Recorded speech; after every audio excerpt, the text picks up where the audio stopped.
ಎಲ್ಲ ಧ್ಯಾನ ಬಂಧುಗಳಿಗೆ, ಆತ್ಮ ಬಂಧುಗಳಿಗೆ ಅನಂತ ಕೋಟಿ ಕೋಟಿ ಪ್ರಣಾಮಗಳು.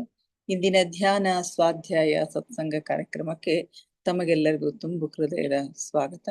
ಮೊಟ್ಟ ಮೊದಲಿಗೆ ನಮ್ಮೆಲ್ಲರ ಧ್ಯಾನ ಗುರುಗಳಾದ ಪರಮ ಪೂಜ್ಯರಾದ ಬ್ರಹ್ಮರ್ಷಿ ಪಿತಾಮಹ ಡಾಕ್ಟರ್ ಸುಭಾಷ್ ಪತ್ರಿಜಿಯವರ ಚರಣ ಕಮಲಗಳಿಗೆ ವಂದಿಸುತ್ತ, ಗುರುಮಾತಾ ಸ್ವರ್ಣಮಾಲಾ ಅಮ್ಮನವರ ಪಾದ ಕಮಲಗಳಿಗೆ ವಂದಿಸುತ್ತ, ನಮ್ಮೆಲ್ಲರ ಚೈತನ್ಯ ಶಕ್ತಿಯಾಗಿರ್ತಕ್ಕಂಥ ಮಹೋತ್ತಾರ್ ಬಾಬಾ ಅವರನ್ನ ನನ್ನ ಹೃನ್ಮಂದಿರದಲ್ಲಿ ಸ್ಮರಿಸುತ್ತ, ನನ್ನ ಗುರುಗಳಾದ ತಟವಾಲಿ ಬಾಬಾ, ಬರ್ಫಾನಿ ಬಾಬಾ, ಮಹಾದಾನಂದ ಬಾಬಾಜಿಯವರನ್ನ ನನ್ನ ಹೃದಯ ಮಂದಿರದಲ್ಲಿ ಸ್ಮರಿಸುತ್ತ, ನಮ್ಮ ಮಾರ್ಗದರ್ಶಕ ಗುರುಗಳಾದ ಡಾಕ್ಟರ್ ಜೀವೇಂದ್ರ ಕೇತಪ್ಪ ಸರ್ ಅವರಿಗೆ ವಂದಿಸುತ್ತ, ಅಯ್ಯಪ್ಪ ಪಿಂಡಿ ಸರ್ ಅವರಿಗೆ ವಂದಿಸುತ್ತ, ಎಲ್ಲ ಆಸ್ಟ್ರಲ್ ಮಾಸ್ಟರ್ಸ್ಗಳಿಗೆ, ಪಿರಾಮಿಡ್ ಮಾಸ್ಟರ್ಸ್ಗಳಿಗೆ ವಂದಿಸುತ್ತ, ಸೀತಾಮಾತೆ, ಯಶೋಧರ ಮಾತೆ, ವಸುಂಧರಾ ಮಾತೆಯರಿಗೆ ವಂದಿಸುತ್ತ, ಅವರೆಲ್ಲರ ಚೈತನ್ಯ ಶಕ್ತಿಯೊಂದಿಗೆ ನಮ್ಮ ಚೈತನ್ಯ ಶಕ್ತಿಯನ್ನ ಅನುಸಂಧಾನಗೊಳಿಸುತ್ತಾ ನಾವಿಂದಿನ ಸ್ವಾಧ್ಯಾಯವನ್ನ ಆರಂಭಿಸೋಣ. ಮಾಸ್ಟರ್ಸ್, ನಿಮಗೆಲ್ಲ ಗೊತ್ತಿರೋ ಹಾಗೆ ಆತ್ಮಾಯನದ ಸ್ವಾಧ್ಯಾಯದಲ್ಲಿ ನಾವು ಇದ್ದೇವೆ.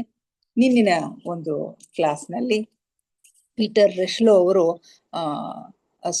ಗುರುಗಳು ಪೀಟರ್ ರೆಶ್ಲೋ ಅವರನ್ನ ಮಾನಸ ಲೋಕದ ಮೊದಲ ಸ್ಥರ ಮತ್ತು ಎರಡನೆಯ ಸ್ಥರ, ಮೊದಲ ವಲಯ ಮತ್ತು ಎರಡನೆಯ ವಲಯಗಳಿಗೆ ತಮ್ಮ ಶಿಷ್ಯರನ್ನ ಕರ್ಕೊಂಡು ಹೋಗ್ತಾರೆ. ಅಲ್ಲಿ ಎಲ್ಲವನ್ನ ಪರಿಚಯ ಮಾಡಿಸಿ, ಆ ಎರಡನೆಯ ವಲಯದಲ್ಲಿ ವಿಚಾರ ರೂಪದಲ್ಲಿನೇ ಅಲ್ಲಿ ಚರ್ಚೆಗಳು ಸಾಕಷ್ಟು ನಡೀತಾ ಇರ್ತವೆ. ವಿವಿಧ ಧರ್ಮಗಳನ್ನ ತುಲನಾತ್ಮಕ ಧರ್ಮಗಳ ವಿಷಯವನ್ನ ಆಯ್ಕೆ ಮಾಡಿಕೊಂಡು ಚರ್ಚೆಗಳನ್ನ ಅಲ್ಲಿ ಮಾಡ್ತಾರೆ. ಅಷ್ಟೇ ಅಲ್ಲದೆ ಆಚಾರ್ಯರ ಮತಾಂತರದ ವಿಚಾರ ರೂಪವನ್ನು ವ್ಯಕ್ತಗೊಳಿಸಿ ಅದರ ಬಗ್ಗೆ ಚರ್ಚೆಯನ್ನ ಮಾಡ್ತಾರೆ. ಇಷ್ಟೆಲ್ಲ ಆಗೋದ್ರಲ್ಲಿ ಇನ್ನೂ ಹೆಚ್ಚಿನ ಚರ್ಚೆಯನ್ನ ಮಾಡ್ಲಿಕ್ಕೆ ಪೀಟರ್ ರೆಶ್ಲೋ ಅವರು ಬಯಸ್ತಾ ಇದ್ರು. ಆದರೆ ಗುರುಗಳು ಅವರ ಚರ್ಚೆಯನ್ನ ಸಮಾಪ್ತ ಮಾಡ್ಲಿಕ್ಕೆ ಹೇಳ್ತಾರೆ. ಈ ಸಾಮಗ್ರಿ ಒಂದು ರಾತ್ರಿಗೆ ಸಾಕಾಗ್ತದ ಅಂತ ಹೇಳ್ತಾರೆ. ಇದಕ್ಕಿಂತ ಹೆಚ್ಚಿಗೆ ಒಂದು ವೇಳೆ ಚರ್ಚೆ ಆದ್ರೆ ಭೌತಿಕ ಚೇತನದಲ್ಲಿ ಅವರಿಗೆ ಸಂಭಾಳಿಸ್ಲಿಕ್ಕೆ ಸಾಧ್ಯ ಆಗೋದಿಲ್ಲ ಅಂತಕ್ಕಂಥದ್ದು ಗುರುಗಳ ಲೆಕ್ಕಾಚಾರವಾಗಿತ್ತು ಅಂತಕ್ಕಂಥ ಮಾತನ್ನ ಹೇಳ್ತಾರೆ. ನಂತರ ಪೀಟರ್ ರೆಶ್ಲೋ ಅವರು ಗುರುಗಳಿಗೆ ಕೇಳ್ತಾರೆ, ಈ ಸ್ತರದಲ್ಲಿ ಸಂಗೀತವಿರುತ್ತದೆಯೋ ಇಲ್ಲವೋ ಅಂತಕ್ಕಂಥ ಮಾತನ್ನ ಕೇಳ್ತಾರೆ. ಅದಕ್ಕೆ ಪ್ರತಿಯಾಗಿ ಆಚಾರ್ಯರು ಹೇಳ್ತಾರೆ, ನಿನಗೆ ಯಾವ ಸ್ವರ ಸಂಗೀತವು ಇಷ್ಟವಾಗಿದೆ ಅನ್ನೋದನ್ನ ನಿನ್ನ ಮನಸ್ಸಿನಲ್ಲಿ ಅದರ ವಿಚಾರ ರೂಪವನ್ನು ರೂಪಿಸಿಕೊ, ಆಮೇಲೆ ಏನಾಗ್ತದ ಅಂತಕ್ಕಂಥದನ್ನ ನೋಡು ಅಂತ ಹೇಳಿ ಹೇಳ್ತಾರೆ. ಆಗ ಸಹಜವಾಗಿ ಪೀಟರ್ ರೆಶ್ಲೋ ಅವರು ಬಿಥೋವನ್ನ ಕೋರಲ್ ಮೂವ್ಮೆಂಟ್ ವಿಚಾರ ರೂಪವನ್ನ ಅವರು ನಿರ್ಮಿಸಿಕೊಳ್ತಾರೆ. ಹಾಗೂ ಆಲೋಚಿಸುತ್ತಲೇ ನನಗೆ ನನ್ನ ಪ್ರಿಯ ಸಂಗೀತ ಕೇಳಿಸತೊಡಗಿತು. ಅವ್ರು ಯಾವ ಸಂಗೀತವನ್ನ ಮನಸ್ಸಿನಲ್ಲಿ ತಂದ್ಕೊಳ್ತಾರೋ ಆ ಸಂಗೀತ ಕೇಳಿಸ್ಲಿಕ್ಕೆ ಶುರು ಮಾಡ್ತದ. ಎಲ್ಲ ಕಡೆಯಿಂದಲೂ ಅದೇ ಸಂಗೀತ ಕೇಳಿ ಬರ್ತಾ ಇತ್ತು. ಅದು ಮುಗಿಯುವವರೆಗೆ ಅದನ್ನ ಕೇಳ್ತಾ ಇದ್ರು. ಕೇಳಿ ಇವರು ಮಂತ್ರಮುಗ್ಧರಾದ್ರು. ಆ ಸಂಗೀತವನ್ನ ಕೇಳ್ತಾ ಮಂತ್ರಮುಗ್ಧರಾಗಿ ಇರ್ತಾರೆ. ನಾನೆಂದೂ ಆ ಒಂದು ಸಂಗೀತವನ್ನ ಮರಿಲಿಕ್ಕೆ ಸಾಧ್ಯ ಇಲ್ಲ. ಏಕೆಂದ್ರೆ ಈ ಜಗತ್ತಿನಲ್ಲಿ ಸಾಧ್ಯವಿರುವುದಕ್ಕಿಂತ ಸ್ವರಗಳ ಪಾವಿತ್ರ್ಯ ಹಾಗೂ ಉತ್ಕೃಷ್ಟವಾದನವು ಎಷ್ಟೊಂದು ಶ್ರೇಷ್ಠವಾಗಿತ್ತೆಂದರೆ ಅದನ್ನು ಕಲ್ಪಿಸಿಕೊಳ್ಳಲು ಸಾಧ್ಯವಿಲ್ಲ. ಅದು ಎಷ್ಟೊಂದು ಉತ್ಕೃಷ್ಟ ಮಟ್ಟದ ಸಂಗೀತ ಆಗಿತ್ತು ಅಂತಂದ್ರೆ ಅದನ್ನ ಕಲ್ಪಿಸಿಕೊಳ್ಳಿಕ್ಕೂ ಕೂಡ ಸಾಧ್ಯ ಇಲ್ಲ. ಆ ಸಂಗೀತವನ್ನ ನಾನು ನನ್ನ ಜೀವಮಾನದಲ್ಲಿನೇ ಮರಿಲಿಕ್ಕೆ ಸಾಧ್ಯ ಇಲ್ಲ ಅಂತಕ್ಕಂಥ ಮಾತುಗಳನ್ನ ಹೇಳ್ತಾರೆ. ಇನ್ನು ನನಗೆ ಯಾವುದೇ ಗುರುತನ್ನು ನೆನಪಿನಲ್ಲಿಟ್ಟುಕೊಳ್ಳುವುದು ಅಗತ್ಯವಿಲ್ಲ ಎಂದು ಆಚಾರ್ಯರು ಹೇಳಿದರು. ಏಕೆಂದ್ರೆ ವಿಕಾಸದ ಈ ಅವಸ್ಥೆಯಿಂದ ನಾನು ಮಾನಸ ಲೋಕದಲ್ಲಿ ಹೋಗಬಲ್ಲನೆಂಬುದೇ ಬಹಳ ಅಸಂಭವವೆನಿಸ್ತಾ ಇತ್ತು. ಮಾನಸ ಲೋಕದವರೆಗೇನು ತಾನು ಹೋಗ್ತೀನಿ ಅಂತಕ್ಕಂಥದ್ದೇ ಅವರಿಗೆ ಅಸಂಭವ ಅನಿಸಿತ್ತು. ಆದ್ರೂ ಕೂಡ ಗುರುಗಳ ಸಹಾಯದಿಂದ ಅಲ್ಲಿಯವರೆಗೆ ಹೋಗ್ತಾರೆ. ಹೋಗ್ಬೇಕಾದ್ರೆ ಯಾವುದೇ ಗುರುತನ್ನ ನೀನು ಇಟ್ಕೊಳ್ಬೇಕಾಗಿರ್ತಕ್ಕಂಥ ಅವಶ್ಯಕತೆ ಇಲ್ಲ ಅಂತಕ್ಕಂಥ ಮಾತನ್ನ ಹೇಳ್ತಾರೆ. ಹೀಗೆ ಅವರು ಬಂದ ರಸ್ತೆಯಿಂದಲೇ ಮರಳಿ ಪ್ರಯಾಣವನ್ನ ಆರಂಭ ಮಾಡ್ತಾರೆ. ಮಾನಸ ಲೋಕದ ಮೊದಲ ಮತ್ತು ಎರಡನೇ ವಲಯಗಳನ್ನ ನೋಡ್ಕೊಂಡು ಮತ್ತೆ ಮರಳಿ ಬರ್ತಕ್ಕಂಥ ಒಂದು ಸಂದರ್ಭದಲ್ಲಿ ಯಾವ ದಾರಿಯಿಂದ ಹೋಗಿದ್ರೋ ಅದೇ ದಾರಿಯಿಂದ ಅವರು ಪ್ರಯಾಣವನ್ನ ಹಿಂತಿರುಗಿ ಆರಂಭ ಮಾಡ್ತಾರೆ. ಕ್ಷಣ ಹೊತ್ತಿನಲ್ಲಿಯೇ ಇಬ್ಬರು ಸೂಕ್ಷ್ಮ ಸಹಾಯಕರ ರಕ್ಷಣೆಯಲ್ಲಿ ಬಿಟ್ಟು ಬಂದಂತಹ ನನ್ನ ಸೂಕ್ಷ್ಮ ಶರೀರದಲ್ಲಿ ಎಚ್ಚರಗೊಂಡೆನು. ಕ್ಷಣಾರ್ಧದಲ್ಲಿನೇ ಯಾರ ಬಳಿ ತಮ್ಮ ಸೂಕ್ಷ್ಮ ಶರೀರವನ್ನ ಬಿಟ್ಟು ಹೋಗಿರ್ತಾರೋ ಅದನ್ನ ರಕ್ಷಣೆ ಮಾಡೋ ಸಲುವಾಗಿ ಇಬ್ಬರು ಮಿತ್ರರಿಗೆ ವಹಿಸಿ ಹೋಗಿರ್ತಾರೆ. ಅವರ ಬಳಿ ಇರ್ತಕ್ಕಂತಹ ಕವಚದಲ್ಲಿ ಪೀಟರ್ ರೆಶ್ಲೋ ಅವರು ಎಚ್ಚರ ಆಗ್ತಾರೆ. ಅದು ನಾನದನ್ನು ಬಿಟ್ಟು ಬಂದಂತಹ ಮುದ್ರೆಯಲ್ಲಿಯೇ, ಯಾವ ಮುದ್ರೆಯಲ್ಲಿ ತಮ್ಮ ಸೂಕ್ಷ್ಮ ಶರೀರವನ್ನ ಬಿಟ್ಟು ಬಂದಿರ್ತಾರೋ ಅದೇ ಮುದ್ರೆಯಲ್ಲಿನೇ ಅವರು ಎಚ್ಚರಾಗ್ತಾರಂತ. ಅವರಿಬ್ಬರು ನನ್ನ ಮುಖದ ಮೇಲೆ ಹರಡಿದ ಆತಂಕ ಹಾಗೂ ಉತ್ಸಾಹಹೀನತೆಯ ಭಾವನೆಯನ್ನ ಗಮನಿಸಿ ಮುಗುಳ್ನಕ್ಕರು. ಈ ಆಶ್ಚರ್ಯವನ್ನ ಇವರಿಗೆ ಅರಗಿಸ್ಕೊಳ್ಳಿಕ್ಕೆ ಸಾಧ್ಯ ಆಗೋದಿಲ್ಲ. ಮುಖದ ಮೇಲೆ ಬಹಳಷ್ಟು ಆತಂಕ ಇರ್ತದೆ, ಉತ್ಸಾಹಹೀನತೆಯನ್ನ ನೋಡಿ ಅವರಿಬ್ಬರು ಸಹಾಯಕರೇನಿರ್ತಾರಲ್ಲ ಅವರು ಮುಗುಳ್ನಗ್ತಾರೆ. ನಾನು ಈಗಲೂ ಅತ್ಯಂತ ಭಯಭೀತನಾಗಿ ಕಂಡು ಬರ್ತಾ ಇದ್ದೆ ಅಂತ ಹೇಳ್ತಾರೆ. ಯಾಕಂದ್ರೆ ನಾನು ನೋಡಿರುವುದು ನನಗೆ ಇನ್ನೂ ಅರ್ಥವಾಗಿರ್ಲಿಲ್ಲ, ಏನು ನಡೀತಾ ಇದೆ ಅಂತಕ್ಕಂಥದ್ದು ಅವ್ರು ನೋಡಿರ್ತಕ್ಕಂಥದ್ದು ಇನ್ನೂ ಅವ್ರಿಗೆ ಅರ್ಥವಾಗಿರ್ಲಿಲ್ಲ. ಹೀಗಾಗಿ ಇನ್ನೂ ಭಯಭೀತರಾಗಿದ್ರು ಅಂತಕ್ಕಂಥ ಮಾತನ್ನ ಹೇಳ್ತಾರೆ. ಅವರು ನಮ್ಮಿಂದ ಅನುಮತಿಯನ್ನು ಪಡೆದುಕೊಂಡು ಶಿರಬಾಗಿ ಅಭಿವಂದನೆ ಸಲ್ಲಿಸಿ ದೂರ ಹೋಗುತ್ತಾ ಹೋಗುತ್ತಾ ಅದೃಶ್ಯರಾದ್ರು. ಇವರಿಂದ ಅನುಮತಿಯನ್ನ ತೆಗೆದುಕೊಂಡು ಇವರಿಗೆ ಅಭಿನಂದನೆಗಳನ್ನ ಸಲ್ಲಿಸಿ ದೂರ ಹೋಗ್ತಾ ಹೋಗ್ತಾ ಅದೃಶ್ಯರಾಗಿ ಬಿಡ್ತಾರೆ. ಇದರ ನಂತರ ತಕ್ಷಣವೇ ನಾನು ಬೆಡ್ರೂಮಿನಲ್ಲಿ ಜಾಗೃತನಾದೆ. ಅವರು ಅದೃಶ್ಯರಾದ ತಕ್ಷಣದಲ್ಲಿನೇ ಇವರು ಬೆಡ್ರೂಮ್ ನಲ್ಲಿ ತಮ್ಮ ಮೊದಲ ಶರೀರದಲ್ಲಿ, ಭೌತಿಕ ಶರೀರದಲ್ಲಿ ಜಾಗೃತ ಆಗ್ತಾರ. ಸಮಯ ಇನ್ನೂ ರಾತ್ರಿಯ 3:15 ಆಗಿತ್ತು. ನಾನು ಎದ್ದು ತಕ್ಷಣ ನನಗೆ ಇನ್ನೂ ಸ್ಪಷ್ಟವಾಗಿ ನೆನಪಿನಲ್ಲಿ ಇರುವುದನ್ನೆಲ್ಲ ಬರೀಲಿಕ್ಕೆ ಶುರು ಮಾಡಿದೆ ಅಂತ ಹೇಳ್ತಾರೆ. ಇನ್ನು ರಾತ್ರಿಯ ನಸುಕಿನ 3:15 ಆಗಿತ್ತು. ಎದ್ದ ತಕ್ಷಣ ಏನೇನ್ ನೆನಪದನೋ ಅದೆಲ್ಲವನ್ನು ಬರೀಲಿಕ್ಕೆ ಶುರು ಮಾಡ್ತಾರೆ. ಮರುದಿನ ರಾತ್ರಿ ಮಲಗುವ ಮುನ್ನ ಮೇರಿ ಹೇಗಿದ್ದಾಳೆ ಎಂದು ತಿಳಿದುಕೊಳ್ಳುವುದಾಗಿ ನಿರ್ಣಯ ಮಾಡಿದೆ. ಬರೀತಾನೆ ನಾಳಿನ ರಾತ್ರಿ ಏನ್ ಮಾಡ್ಬೇಕು ಅಂತಕ್ಕಂಥ ಲೆಕ್ಕಾಚಾರವನ್ನು ಹಾಕ್ತಾರೆ. ಮೊದಲೇ ಮೇರಿ ಹೇಗಿದ್ದಾಳೆ ಅಂತಕ್ಕಂಥದನ್ನು ನೋಡ್ಬೇಕು ಅಂತಕ್ಕಂಥ ಒಂದು ನಿರ್ಣಯ ಮಾಡ್ತಾರೆ. ಅವರು ಮರುದಿವಸ ರಾತ್ರಿ ಶರೀರದಿಂದ ಹೊರಗೆ ಬರೋ ಅಷ್ಟರಲ್ಲೇನೆ ಅವರ ತಮ್ಮ ಚಾರ್ಲ್ಸ್ ಇವರ ಕೋಣೆಯಲ್ಲಿ ಉಪಸ್ಥಿತನಿದ್ದು ಇವರಿಗಾಗಿ ಕಾಯ್ತಾ ಇರ್ತಾನೆ. ಅವನಿಗೆ ವಿಶೇಷವಾಗಿ ಎಲ್ಲೋ ಹೋಗುವುದಿತ್ತು. ನನ್ನೊಂದಿಗೆ ಲಂಡನ್ ಆಸ್ಪತ್ರೆಯ ವಾರ್ಡ್ಗೆ ಬರುವೆಯಾ ಎಂದು ನಾನು ಕೇಳಿದೆ. ಅದಕ್ಕೆ ಅವನು ಒಪ್ಕೊಳ್ತಾನೆ. ಇಬ್ರು ಕೂಡಿ ಮೇರಿ ಇರ್ತಕ್ಕಂಥ ಹಾಸ್ಪಿಟಲ್ದ ವಾರ್ಡ್ಗೆ ಹೋಗ್ತಾರೆ. ಅಲ್ಲಿ ವಾರ್ಡ್ ತಲುಪಿ ನೋಡಿದಾಗ ಮೇರಿ ಇನ್ನೂ ಮಲಗದಿರುವುದು ಕಂಡು ಬಂತು. ಮೇರಿ ಇನ್ನೂ ಎಚ್ಚರವಾಗಿನೇ ಇರ್ತಾಳೆ. ಹೀಗಾಗಿ ಅವಳು ಶರೀರದಿಂದ ಹೊರ ಬರುವವರೆಗೆ 3ನೆಯ ವಲಯದಲ್ಲಿ ಡ್ಯಾನಿಗೆ ಭೇಟಿಯಾಗಿ ಬರೋಣ ಅಂತ ಹೇಳ್ತಾನೆ.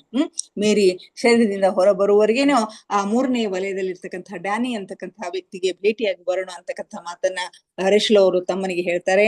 ಆದ್ರೆ ಆ ಮಾತಿನಿಂದ, ಆ ಪ್ರಸ್ತಾವನೆಯಿಂದ ಅವನಿಗೆ ಸಂತೋಷ ಆಗ್ಲಿಲ್ಲ ಅಂತ ಹೇಳಿ ಗೊತ್ತಾಗ್ತದೆ. ಹೀಗಾಗಿ ಅಲ್ಲಿ ಆ ವಾರ್ಡ್ನಲ್ಲಿನೇ ಇತ್ತಿಂದತ್ತ ಅವರು ತಿರ್ಗಾಡ್ತಾ ಅಲ್ಲಿ ಟೈಮ್ ಪಾಸ್ ಮಾಡ್ತಾರೆ. ಸ್ವಲ್ಪ ಹೊತ್ತು ಆದ ನಂತರ ಮರಳಿ ಬಂದಾಗ ಮೇರಿ ಮಲಗಿಕೊಂಡಿರ್ತಾಳೆ. ಅವಳು ನಿದ್ರೆಗೆ ಜಾರಿರ್ತಾಳೆ. ಅಷ್ಟೇ ಅಲ್ಲದೆ ಅವಳ ಶರೀರದಿಂದ ಸೂಕ್ಷ್ಮ ಶರೀರ ಬೇರ್ಪಟ್ಟಿರುವುದು ಕಂಡು ಬರ್ತದ. ಆಗ ಇವರೊಂದಿಗೆ ಭೇಟಿ ಆಗ್ತಾಳೆ ಅವಳು. ನನ್ನ ಕೊನೆಯ ಭೇಟಿಯ ನಂತರ ತನ್ನ ಸ್ಥಿತಿಯು ಮೊದಲಿನದಕ್ಕಿಂತ ಸುಧಾರಿಸಿರುವುದಾಗಿ ಮೇರಿ ನನಗೆ ಹೇಳ್ತಾಳ.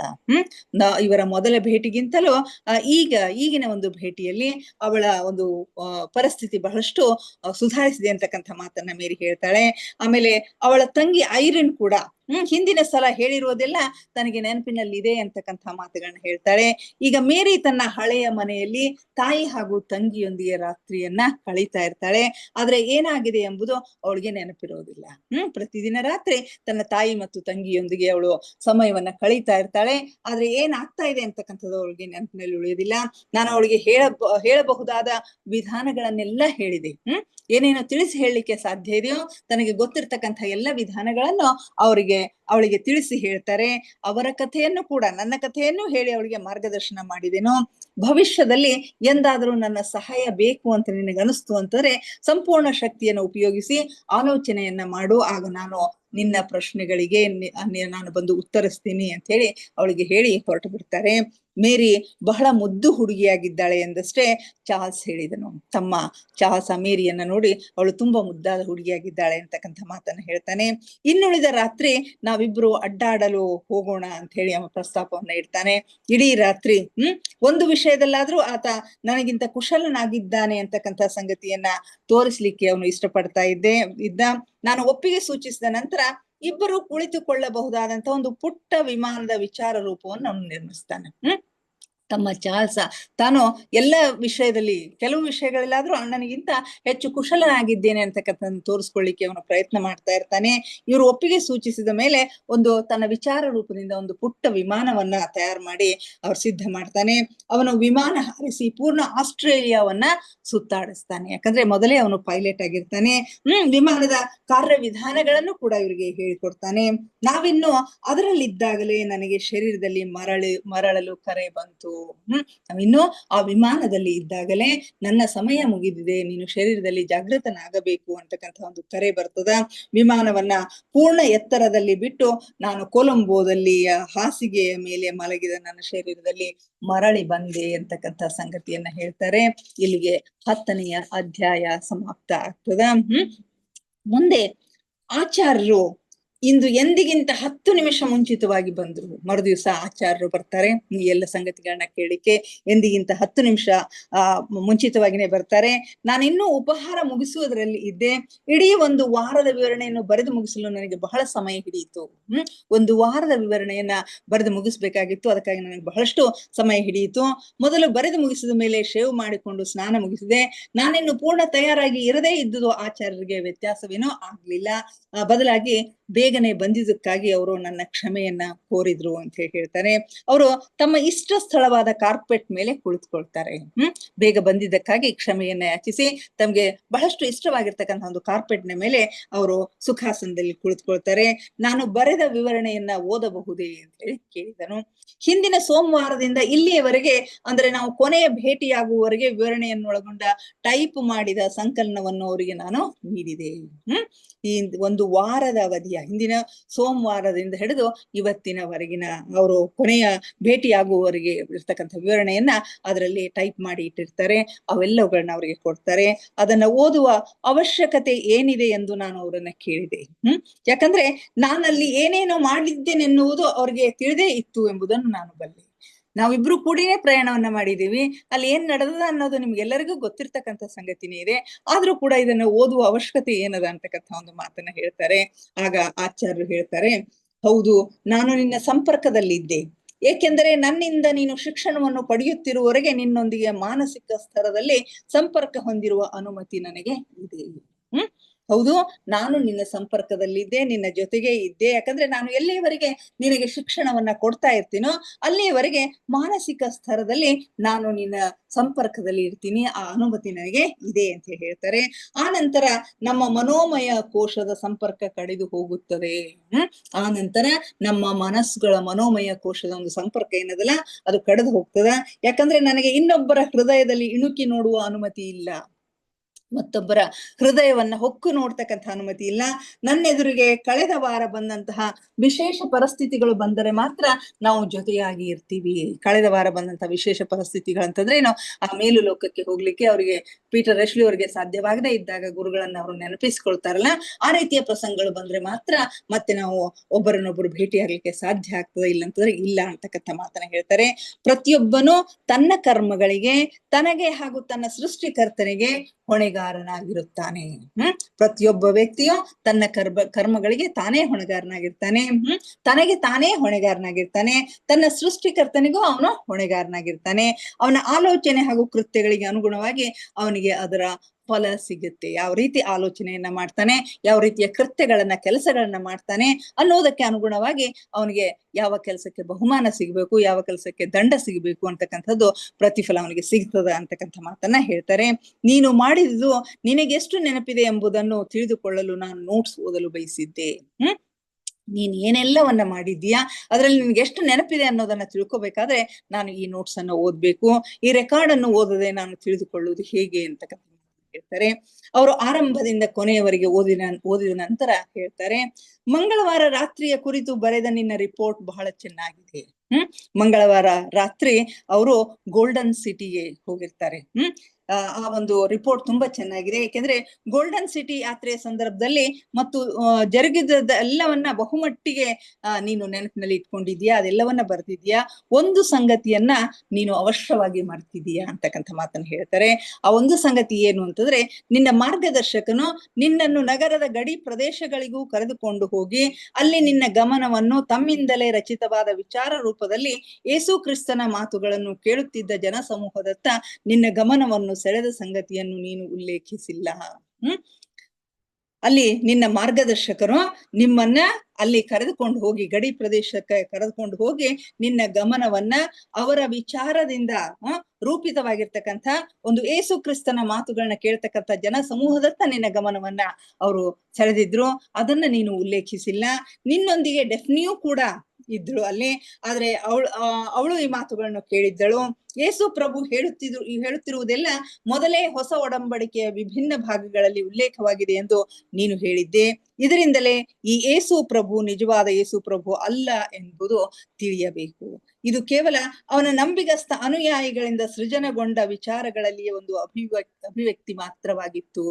ಅಲ್ಲಿ ಕಂಡಿರ್ತಕ್ಕಂತಹ ಸಂಗತಿ, ಯೇಸು ಪ್ರಭು ತನ್ನ ಶಿಷ್ಯರೊಳಗೆ ಬಂದು ಆ ರಸ್ತೆಗಳಲ್ಲಿ ಎಲ್ಲ ಅವರ ಏನಂತಾರೆ ಅನುಯಾಯಿಗಳ ಜೊತೆಗೆ ಅಲ್ಲಿ ಏನೇನು ಪ್ರಸಾರ ಮಾಡ್ಬೇಕು ಅದೆಲ್ಲವನ್ನ ಪ್ರಸಾರ ಮಾಡ್ತಾರೆ ಅಂತಕ್ಕಂಥ ಸಂಗತಿಯನ್ನು ಹೇಳಿರ್ತಾರೆ.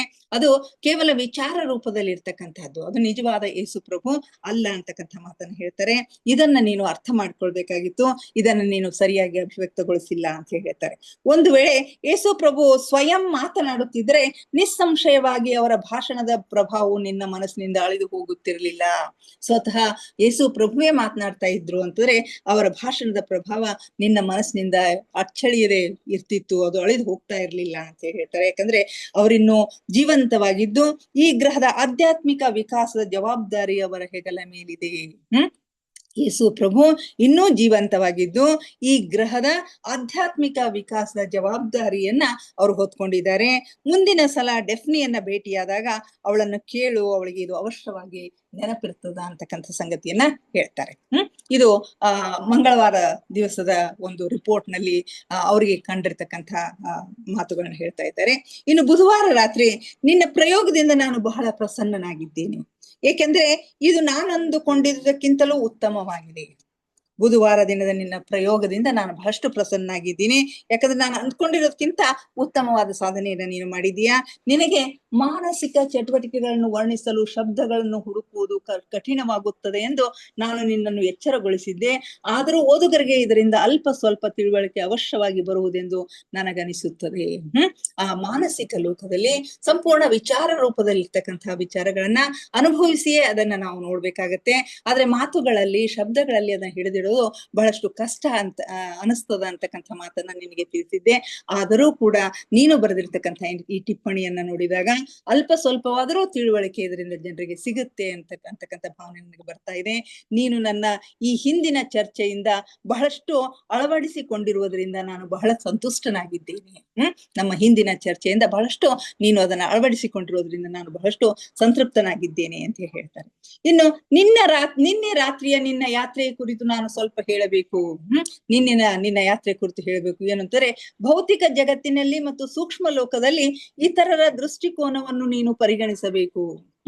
ಭೌತಿಕ ಜಗತ್ತಿನಲ್ಲಿ ಮತ್ತು ಸೂಕ್ಷ್ಮ ಲೋಕದಲ್ಲಿ ಇತರರ ದೃಷ್ಟಿಕೋನವನ್ನ ನೀನು ಪರಿಗಣಿಸಬೇಕು, ಹಾಗೂ ಬಹುಮಟ್ಟಿಗೆ ಅವರೊಂದಿಗೆ ಯೋಗ್ಯ ರೀತಿಯಿಂದ ಇರಬೇಕು. ಎರಡೂ ಲೋಕಗಳಲ್ಲಿ, ಭೌತಿಕ ಲೋಕದಲ್ಲಿ ಮತ್ತು ಸೂಕ್ಷ್ಮ ಲೋಕದಲ್ಲಿ ಇತರರ ದೃಷ್ಟಿಕೋನ, ಅವರ ಒಂದು ದೃಷ್ಟಿಕೋನಕ್ಕೆ ನೀನು ಪರಿಗಣನೆಯನ್ನ ಮಾಡ್ಬೇಕು, ಅವ್ರ ಜೊತೆಗೆ ಯೋಗ್ಯ ರೀತಿಯಿಂದ ನೀನು ವರ್ತನೆ ಮಾಡ್ಬೇಕು ಅಂತಕ್ಕಂಥ ಮಾತನ್ನ ಹೇಳ್ತಾರೆ. ಈ ಅಂಶವನ್ನು ನೀನು ತಿಳಿದುಕೊಂಡೆ ಅವುಗಳಿಗೆ ತನ್ನದೇ ಆದ ಮೌಲ್ಯವಿದೆ. ನಿನ್ನ ರಕ್ಷಣೆಯಲ್ಲಿರುವ ಮೇರಿ ನಿನ್ನನ್ನು ಬಹುಬೇಗನೆ ಕರೀತಾಳೆ. ಈಗ ನಿನ್ನ ರಕ್ಷಣೆಯಲ್ಲಿರ್ತಕ್ಕಂಥ ಮೇರಿ ನಿನ್ನನ್ನು ಬಹುಬೇಗನೆ ಕರೀತಾಳೆ. ನೀನು ಅಲ್ಲಿಗೆ ಹೋಗಿ ಅವಳ ಸಮಸ್ಯೆಯನ್ನು ಬಗೆಹರಿಸಲು ಸಹಾಯ ಮಾಡುವೆ ಎಂದು ನನಗೆ ವಿಶ್ವಾಸವಿದೆ. ಇದು ನಿನಗೊಂದು ಶ್ರೇಷ್ಠ ಅನುಭವವಾಗಿದೆ. ಮೇರಿಗೆ ಸಹಾಯ ಮಾಡ್ತಕ್ಕಂಥದ್ದು ನಿನಗೆ ಒಂದು ಒಳ್ಳೆಯ ಅನುಭವವನ್ನ ಕೊಡುತ್ತೆ ಅಂತಕ್ಕಂಥ ಮಾತನ್ನು ಹೇಳ್ತಾರೆ. ಇಂದಿನ ನನ್ನ ಕೊನೆಯ ಚರ್ಚೆಯಲ್ಲಿ ನಾನು ನಿನಗೆ ಮೂರನೆಯ ಮೃತ್ಯು ಮತ್ತು ಆತ್ಮವು ತನ್ನ ಹತ್ತಿರವಿರುವ ಶೇಷ ಮನೋಮಯ ಕೋಶವನ್ನು ತ್ಯಜಿಸಿದ ನಂತರ ಏಕಮಾತ್ರ ಸ್ಥಾಯಿ ಯಾನವಾದ ಪ್ರಜ್ಞೆಯಲ್ಲಿ ಉಳಿಯುವುದರ ಕುರಿತು ಹೇಳುತ್ತೇನೆ. ಇದಕ್ಕೆ ಕಾರಣ ಶರೀರವೆಂದು ಕರೆಯುತ್ತಾರೆ. ಇನ್ನು ಮುಂದಿನ ಚರ್ಚೆಯಲ್ಲಿ ನಾನು ನಿನಗೆ ಮೂರನೆಯ ಮೃತ್ಯು ಅದನ್ನ ಕುರಿತು ಹೇಳ್ತೀನಿ. ಆತ್ಮವು ತನ್ನ ಹತ್ತಿರ ಇರ್ತಕ್ಕಂಥ ಶೇಷ ಮನೋಮಯ ಕೋಶವನ್ನು ತ್ಯಜಿಸಿದ ನಂತರ ಉಳಿತಕ್ಕಂಥ ಏಕಮಾತ್ರ ಸ್ಥಾಯಿ ಯಾನದ ಪ್ರಜ್ಞೆಯಲ್ಲಿ ಉಳಿಯುವುದರ ಕುರಿತು ಹೇಳ್ತೇನೆ. ಇದಕ್ಕೆ ಕಾರಣ ಶರೀರ ಅಂತ ಹೇಳಿ ಕರೀತಾರೆ. ಈ ಸೂಕ್ಷ್ಮ ಶರೀರದ ಯಾತ್ರೆ ಮುಗಿದ ತಕ್ಷಣ ಮನೋಮಯ ಕೋಶಕ್ಕೆ ಹೋಗ್ಬೇಕಾದಂತ ಸಂದರ್ಭದಲ್ಲಿ ಸೂಕ್ಷ್ಮ ಶರೀರವನ್ನ ಬಿಟ್ಟು ಹೋಗ್ಬೇಕಾಗತ್ತೆ. ಈ ಮನೋಮಯ ಕೋಶದಲ್ಲಿ ಯಾನ ಮುಗಿದ ನಂತರ, ಇಲ್ಲಿಯ ಪ್ರಯಾಣ ಮುಗಿದ ನಂತರ, ಇಲ್ಲಿಯ ಪಾಠಗಳನ್ನ ಕಲಿತಾದ ನಂತರ ಮೇಲಿನ ಲೋಕಕ್ಕೆ ಅಂದ್ರೆ ಕಾರಣ ಲೋಕಕ್ಕೆ ಹೋಗ್ಬೇಕಾಗಿರ್ತಕ್ಕಂಥ ಸಂದರ್ಭದಲ್ಲಿ ಈ ಮನೋಮಯ ಕೋಶವನ್ನು ಕೂಡ ತ್ಯಜಿಸಿ ಹೋಗ್ಬೇಕಾಗತ್ತೆ ಅಂತಕ್ಕಂಥ ಮಾತನ್ನ ಹೇಳ್ತಾರೆ. ನೀನ್ ಇದನ್ನು ಗಮನದಲ್ಲಿ ಇಟ್ಟುಕೊಂಡು ಕೇಳಬೇಕು ಅಂತ ನಾನು ಬಯಸ್ತೀನಿ. ಇದ್ದೀನಿ. ಯಾಕಂದ್ರೆ ಬಹಳಷ್ಟು ಶಿಕ್ಷಣಾರ್ಥಿಗಳು ಇದನ್ನು ಗ್ರಹಣ ಮಾಡಲು ಅಸಮರ್ಥರಾಗುತ್ತಾರೆ. ಇದನ್ನ ತಿಳಿದುಕೊಳ್ಳಿಕ್ಕೆ ಬಹಳಷ್ಟು ಜನರು ಅಸಮರ್ಥರಾಗಿರ್ತಾರೆ. ಇದನ್ನ ನೀನು ಬಹಳಷ್ಟು ಕೇರ್ಫುಲ್ ಆಗಿ ನೀನು ತಿಳ್ಕೋಬೇಕು ಅಂತಕ್ಕಂಥ ಸಂಗತಿಯನ್ನು ಹೇಳ್ತಾರೆ. ಈ ಮೂರನೆಯ ಮೃತ್ಯುವನ್ನ ಕುರಿತು ಇನ್ನು ವಿಶೇಷವಾಗಿರ್ತಕ್ಕಂಥ ಏನೇನು ಇದೆ ಅಂತಕ್ಕಂಥದ್ದನ್ನ ನಾಳೆಗೆ ನೋಡೋಣ ಮಾಸ್ಟರ್ಸ್. ಇವತ್ತಿಗೆ ಇಂದಿನ ಸ್ವಾಧ್ಯಾಯವನ್ನ ಮುಗಿಸೋಣ. ದಯವಿಟ್ಟು ಧ್ಯಾನಕ್ಕೆ ಸಿದ್ಧರಾಗಿ ಯಾವುದಾದ್ರೂ ಸ್ಥಿರ ಸುಖಾಸನದಲ್ಲಿ ಕುಳಿತುಕೊಳ್ಳಿ. ಚೇರ್ ಮೇಲೆ ಕುಳಿತಿದ್ರೆ ಕಾಲುಗಳನ್ನ ಕ್ರಾಸ್ ಮಾಡ್ಕೊಳ್ರಿ. ಕೈ ಬೆರಳುಗಳನ್ನ ಒಂದ್ರೊಳಗೊಂದು ಸೇರಿಸ್ಕೊಳ್ರಿ. ಕಣ್ಣುಗಳನ್ನ ನಿಧಾನವಾಗಿ ಮುಚ್ಚಿ ಮುಖದ ಮೇಲೆ ಮಂದಹಾಸವಿರಲಿ. ದೇಹದ ಯಾವ ಭಾಗದಲ್ಲಿಯೂ ಬಿಗಿತ ಬೇಡ. Relax relax relax please. ಮೊಟ್ಟ ಮೊದಲಿಗೆ ನಮ್ಮೆಲ್ಲರ ಧ್ಯಾನ ಗುರುಗಳಾದ ಪರಮ ಪೂಜ್ಯರಾದ ಬ್ರಹ್ಮರ್ಷಿ ಪಿತಾಮಹ ಡಾಕ್ಟರ್ ಸುಭಾಷ್ ಪತ್ರಿಜಿಯವರ ಚರಣ ಕಮಲಗಳಿಗೆ ವಂದಿಸುತ್ತಾ, ಗುರುಮಾತಾ ಸ್ವರ್ಣಮಾಲಾ ಅಮ್ಮನವರ ಪಾದ ಕಮಲಗಳಿಗೆ ವಂದಿಸುತ್ತಾ, ನಮ್ಮೆಲ್ಲರ ಚೈತನ್ಯ ಶಕ್ತಿಯಾಗಿರ್ತಕ್ಕಂಥ ಮಹಾವತಾರ ಭಾವವನ್ನ ನನ್ನ ಕೃನ್ ಮಂದಿರದಲ್ಲಿ ಸ್ಮರಿಸುತ್ತಾ, ನಮ್ಮ ಮಾರ್ಗದರ್ಶಕ ಗುರುಗಳಾದ ನನ್ನ ಗುರುಗಳಾದ ತಟವಾಲಿ ಬಾಬಾ, ಬರ್ಫಾನಿ ಬಾಬಾ, ಮಹದಾನಂದ ಬಾಬಾಜಿಯವರನ್ನ ನನ್ನ ಹೃದಯ ಮಂದಿರದಲ್ಲಿ ಸ್ಮರಿಸುತ್ತಾ, ನಮ್ಮ ಮಾರ್ಗದರ್ಶಕ ಗುರುಗಳಾದ ಡಾಕ್ಟರ್ ಜೀವಂದರ್ ಕೇತಪ್ಪ ಸರ್ ಅವರಿಗೆ ವಂದಿಸುತ್ತಾ, ಅಯ್ಯಪ್ಪ ಪಿಂಡಿ ಸರ್ ಅವರಿಗೆ ವಂದಿಸುತ್ತಾ, ಎಲ್ಲ ಆಸ್ಟ್ರಲ್ ಮಾಸ್ಟರ್ಸ್ಗಳಿಗೆ, ಪಿರಮಿಡ್ ಮಾಸ್ಟರ್ಸ್ಗಳಿಗೆ ವಂದಿಸುತ್ತಾ, ಸೀತಾಮಾತೆ, ಯಶೋಧರ ಮಾತೆ, ವಸುಂಧರ ಮಾತೆಯರಿಗೆ ವಂದಿಸುತ್ತಾ, ಅವರೆಲ್ಲರ ಚೈತನ್ಯ ಶಕ್ತಿಯೊಂದಿಗೆ ನಮ್ಮ ಚೈತನ್ಯ ಶಕ್ತಿಯನ್ನು ಅನುಸಂಧಾನಗೊಳಿಸುತ್ತಾ ನಾವಿಂದಿನ ಧ್ಯಾನವನ್ನ ಆರಂಭಿಸೋಣ ಮಾಸ್ಟರ್ಸ್. ನಮ್ಮ ಈ ಧ್ಯಾನಕ್ಕೆ ಅವರೆಲ್ಲರನ್ನು ಆತ್ಮಪೂರ್ವಕವಾಗಿ ಆಹ್ವಾನಿಸೋಣ. ಅವರೆಲ್ಲರೂ ಜ್ಯೋತಿ ಸ್ವರೂಪದಲ್ಲಿ ಬಂದು ನಮ್ಮ ಜೊತೆಗೆ ಕುಳಿತು ಧ್ಯಾನಿಸುತ್ತಿದ್ದಾರೆ ಎಂದು ಭಾವಿಸಿಕೊಳ್ಳುತ್ತಾ ನಾವಿಂದಿನ ಧ್ಯಾನವನ್ನ ಆರಂಭಿಸೋಣ ಮಾಸ್ಟರ್ಸ್.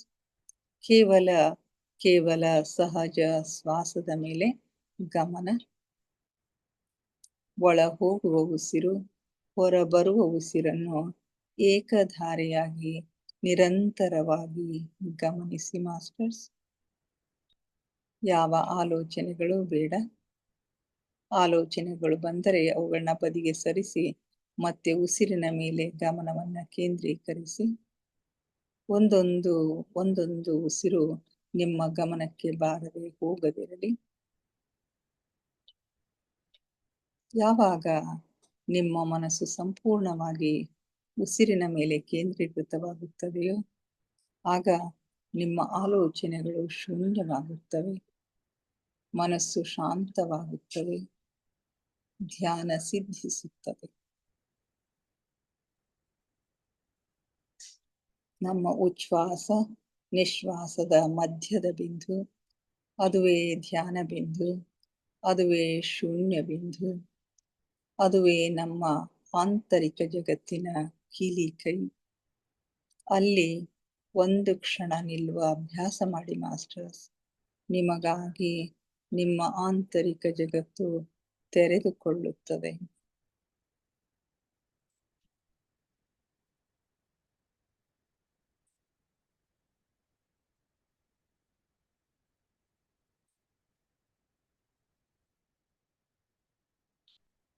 ಆಲಿಸಿ ಆಲಿಸಿ ಸೂಕ್ಷ್ಮ ನಾದಗಳನ್ನು, ಸೂಕ್ಷ್ಮ ಸ್ವರಗಳನ್ನು ಆಲಿಸಿ.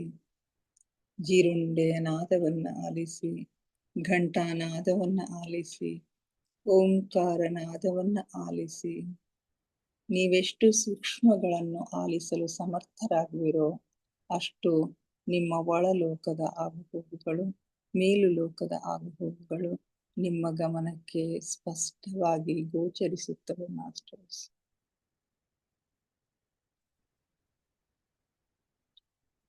ನಾನು ದೇಹವಲ್ಲ, ನಾನು ಆತ್ಮಸ್ವರೂಪಿ. ನನ್ನ ಉಸಿರೇ ನನ್ನ ಗುರು. ಉಸಿರೆಂಬ ಗುರುವಿನ ಸಹಾಯದಿಂದ ನನ್ನ ಗಮ್ಯದೆಡೆಗೆ, ಅಂತಿಮ ಗುರಿಯೆಡೆಗೆ ನಮ್ಮ ಪಯಣ ನಿರಂತರವಾಗಿ ಸಾಗಿದೆ ಮಾಸ್ಟರ್ಸ್. ಧ್ಯಾನ ಆಳವಾಗ್ತಾ ಇದೆ, ಉಸಿರು ನಿಧಾನವಾಗ್ತಾ ಇದೆ.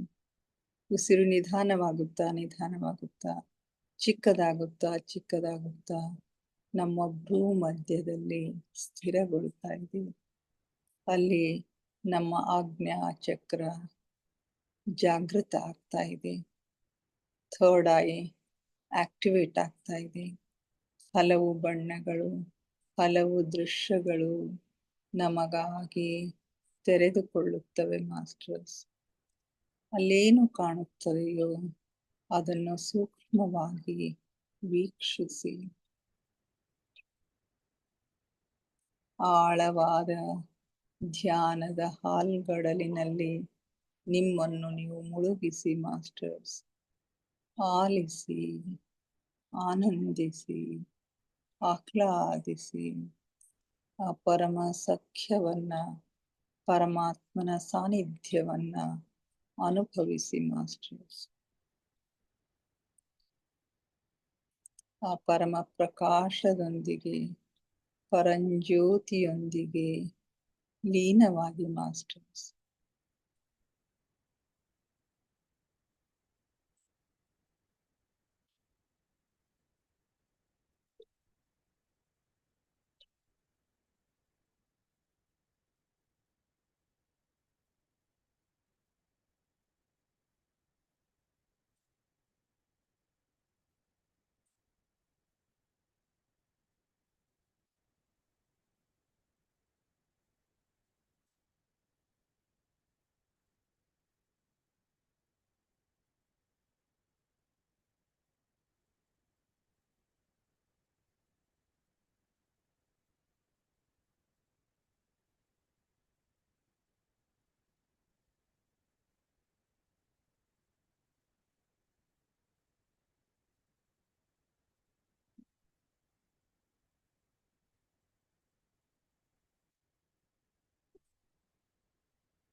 ಕೊನೆಯ 5 ನಿಮಿಷ ಮಾಸ್ಟರ್ಸ್.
ಕೊನೆಯ 2 ನಿಮಿಷ ಮಾಸ್ಟರ್ಸ್.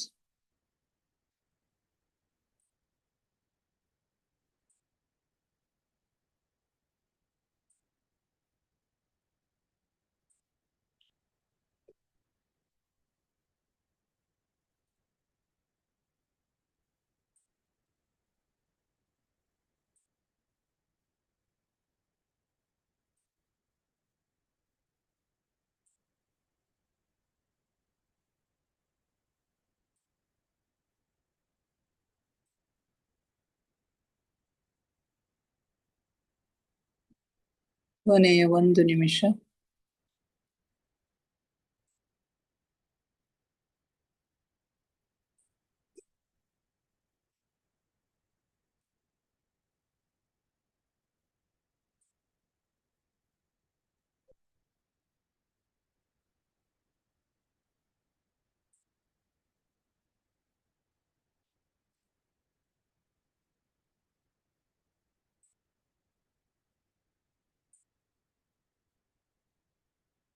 $30 seconds.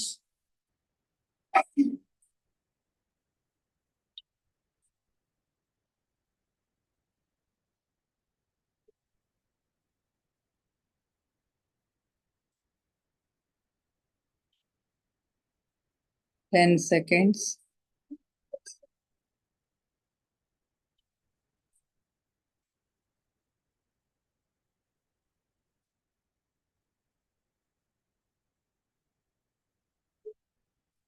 Five, 4, 3, 2, 1, 0. ನಿಧಾನವಾಗಿ ನಿಮ್ಮ ಕೈ ಬೆರಳುಗಳನ್ನ ಬಿಡಿಸ್ಕೊಂಡು ಕಣ್ಣಿನ ಮೇಲೆ ಇಟ್ಕೊಳ್ಳಿ ಮಾಸ್ಟರ್ಸ್. 5 seconds. 5, 4, 3, 2, 1, 0. ನಿಧಾನವಾಗಿ ನಿಮ್ಮ ಕಣ್ಣುಗಳ ಮೇಲೆ ಕೈಗಳನ್ನ ತೆಗೆದುಕೊಳ್ಳಿ. ಕಣ್ಣುಗಳನ್ನು ನಿಧಾನವಾಗಿ ಓಪನ್ ಮಾಡಿ ಮಾಸ್ಟರ್ಸ್. Thank you everybody. ನಮ್ಮ ಧ್ಯಾನಕ್ಕೆ ಶಕ್ತಿಯನ್ನ ನೀಡಿ ನಮ್ಮೊಂದಿಗೆ ಕುಳಿತು ಧ್ಯಾನ ಮಾಡಿದ ಎಲ್ಲ ಮಾಸ್ಟರ್ಸ್ಗಳಿಗೆ ಅನಂತ ಕೋಟಿ ಧನ್ಯವಾದಗಳನ್ನ ಅರ್ಪಿಸುತ್ತಾ, ನನ್ನೊಂದಿಗೆ ಧ್ಯಾನಿಸಿದ ತಮಗೆಲ್ಲರಿಗೂ ಮತ್ತೊಮ್ಮೆ ಧನ್ಯವಾದಗಳನ್ನ ಅರ್ಪಿಸುತ್ತಾ, ಥ್ಯಾಂಕ್ ಯು ಎವ್ರಿಬಡಿ.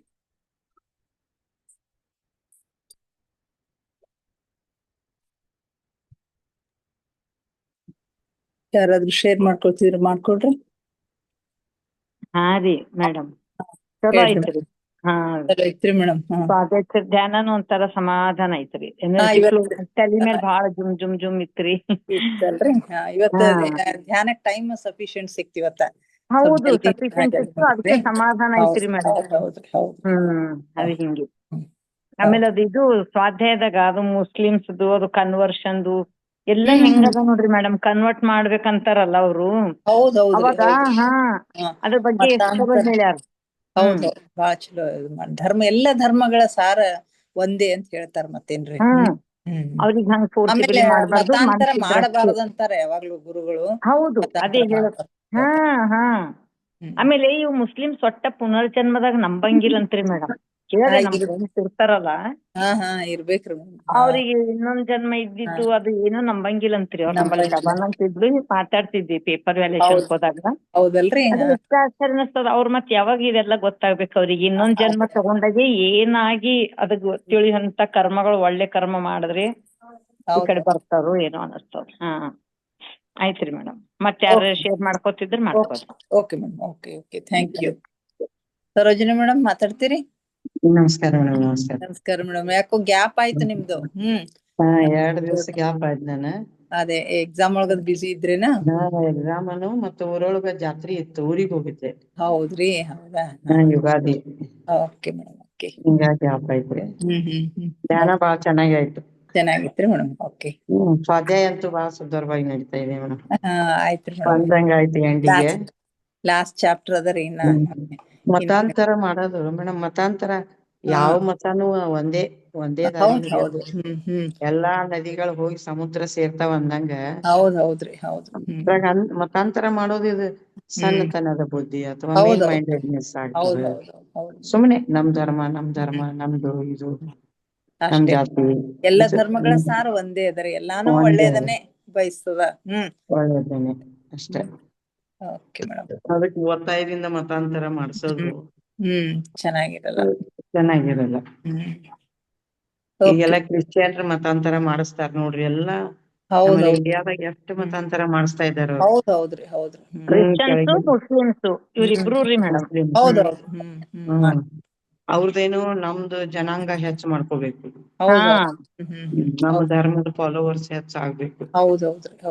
ಎಲ್ಲಲ್ಲಿ ಯಾವ ಧರ್ಮ ಏನಿಲ್ಲ, ಎಲ್ಲಾ ಧರ್ಮ ಒಂದೇನೆ. ಎಲ್ಲಾನು ಒಂದೇ. ಪೈಗಂಬರ್ ಹೇಳೋದು ಒಂದೇ, ಹಿಂದೂ ಧರ್ಮ ತತ್ವಜ್ಞಾನಿಗಳು ಹೇಳೋದು ಒಂದೇ. ಕರೆಕ್ಟ್ ರೀ, ಅದ ಅರ್ಥ ಮಾಡ್ಕೊಂಡಿಲ್ಲ ಕೆಲವರು.